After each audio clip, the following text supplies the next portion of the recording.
Yun mga kasolid, ngayong araw na to ay mag-aani na tayo. At syempre kasama natin sila mama at tatay. Hindi rin tayo magpapahuli, kasama rin tayo.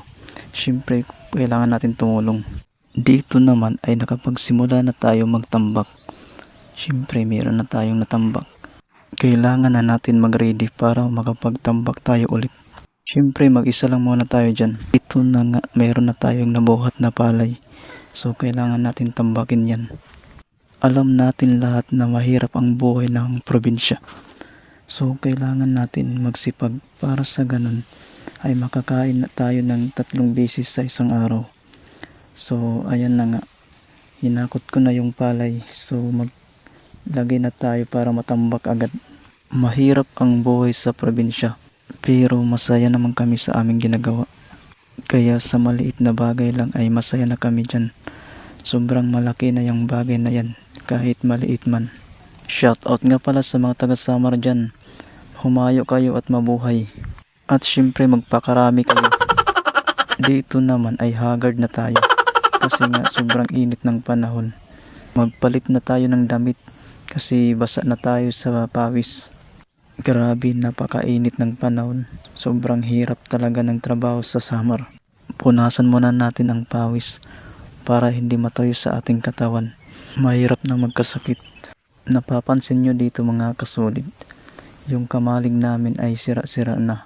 Dito ay kailangan natin takpan ang mga natambak natin para sa ganon hindi mabasa ng ulan. Kaya kailangan natin lagyan ng trapal.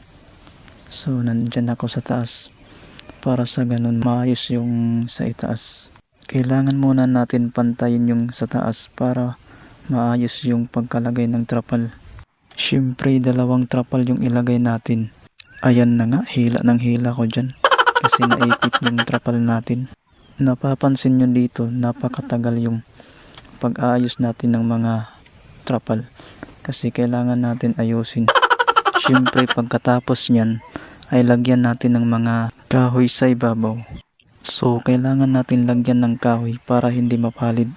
O diba? Tama. Basic lang yan mga kasolid. Mahirap talaga maging mahirap. Lahat talaga kakayanin para sa pamilya. Para sa ganun mabuhay tayo. Baka meron dyan mag-sponsor. Hindi, biro lang.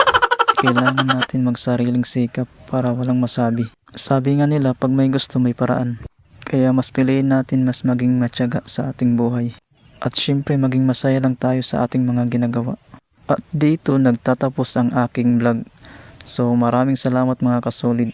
Huwag niyong kalimutan na i-follow at i-share ang aking mga videos. Thank you mga kasolid.